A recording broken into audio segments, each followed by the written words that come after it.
I just couldn't stop moving. I stopped asking why. That's becoming less of a word for me. I just let it flow. I just let myself show you my authentic self as I unfold to know who it is. It takes a moment. It takes a moment to go into prayer and meditation for me to realize who I am. I realized when I was sitting there, because I had left my stole at home, and I knew I was going to come in here with this beautiful new white sweater on that I really like, and I wanted y'all to see my new sweater. But I called my best girlfriend up and said, I left my stole, can you get da-da-da-da and bring it to me? And I realized as I was sitting there, the white sweater, the way I look, that's not who I really am. That's that representative that shows up wearing different colors, being, laughing, dancing, that type of thing. But I was sitting there and I held on to my stole. And it's been a while since I actually recognized and remembered. And all practitioners, you may not remember at times, but I realized what's at the bottom. There's a pearl in one end, and there's a mustard seed in the other. And I realized this represents my faith. The faith of a mustard seed has allowed this pearl called Calista to be all she is every day that I step out and say, I am representing God today. That's what it meant to me. You see, you become a practitioner, you go through all the classes, but you don't really learn and understand until the classes are over, when life continues to unfold and things get in your way that you think it's not supposed to be there. And you start saying there are lessons, but I'm learning from my way shower. They're blessings. So I turn within and look at all those things that I would identify in a negative way. I look at them as blessings and I say, what is it for me to learn? So my thought was, Jesus must have did that quite a few times. You know, Jesus must have had to go into that quiet place. So I need to let y'all know, I understand a different feeling about the man Jesus. Because even when I was growing up and they would tell me all these different things about Jesus, I always connected Jesus with the word sin, going to hell, all these things that made me scared. But this week, I picked up this book, and this is my third time reading, and I'm going to tell you, when I read it this time, it was a whole different book to me. Why? Because my consciousness is different than when I read it the first time or the second time. See, I know who I am today by the grace of God. I know who I am because I allow myself to connect with people that are like minds that can help me and support me as I go on my spiritual journey. Because see, I'm not sure where the journey is going, but I'm ready to go. I'm taking the ride, and I don't have a problem with it because I know God is not going to stop. Because God has created me. When he did it, he put everything that needed to be in me. But I had to wake up and say, Calista, you're awake, show. How are you learning about who you are? Help others to learn the same way. So then I started thinking, even when I was younger, if you stop worshiping the man, because he didn't ask you. You know, Jesus didn't come down and say, yo, y'all, I'm the man. Pay attention to me. No, he came down and he came with a message.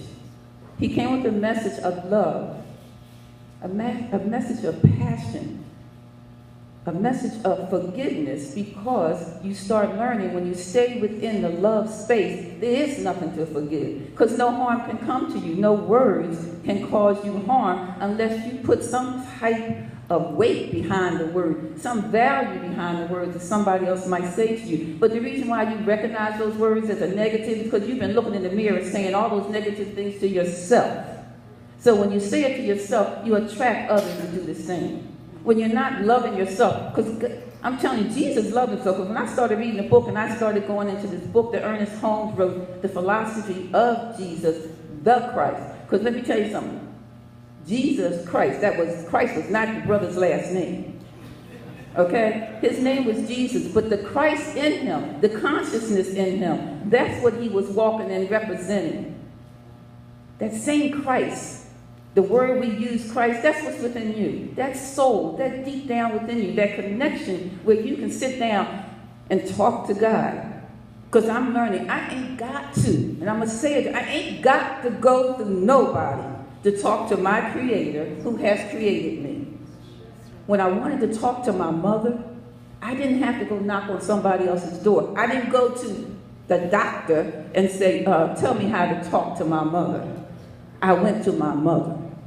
Because my mother was the chosen vessel that let me come this way. Because I got a message. The message is, God loves me just the way I am. All I got to do is breathe. That's all. And when I say it, I'm not the only one.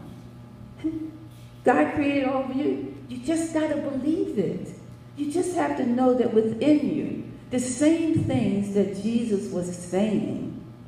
So they told us that's what he said, because what I understand, the computer wasn't there. But it's not the word, it's the fact that he used the word to create, because he was a man. So if he was a man, he must was walking around talking, setting his intentions, listening to his God, going into that quiet place. We don't go in the quiet place enough, because when you do, you're going to hear God speak to you. You're going to hear your Creator give you a message. That message is the message you're supposed to give to others. That's what we're here for. We are here to show love to everyone. It's not just one. It's not the guy on the corner that you turn your head because he's begging. That's God's child. Because, as I often say, when I'm at work and I work at a mental health center, I'm sitting behind the desk. And they call me Miss Dorsey. But you know what? It doesn't take but a second to be on the other side of the desk and say, Miss, can you help me? Because I've lost my way. So you don't look down on anybody, because when you're looking down on anyone else, you're looking down on yourself. You have separated yourself from the Spirit of God. See, Jesus didn't separate himself. When I think of the different symbols, like the cross, I couldn't wear a cross because it reminded me of death. Because I see Jesus Christ on this cross. And I said, no, I can't wear that. I can't wear that. That's what it represents. But now, and I'm telling y'all, it happened this week. I look at the cross different. I look at it as his belief. He knew that they couldn't harm him. He knew that his God was right there taking care of him. He had done what he came here to do, and he was ready to step off. Because if he wasn't ready to step off, he'd still be here. They wouldn't have been able to put him up on the cross. He had his own contract with the God of his understanding. So the cross now represents a faith, a belief, a love. So when I see others wearing it, I say to myself, they have a faith. And who am I to question what their faith might be? Because whenever you feel sick, you don't be saying, are you wearing a cross? Or you wearing a Buddha? You don't, you be just saying, please make me feel better. So that was one of the things that in my reading, and I kept reading more about him. I'm telling you, I feel like saying, I got Jesus, y'all.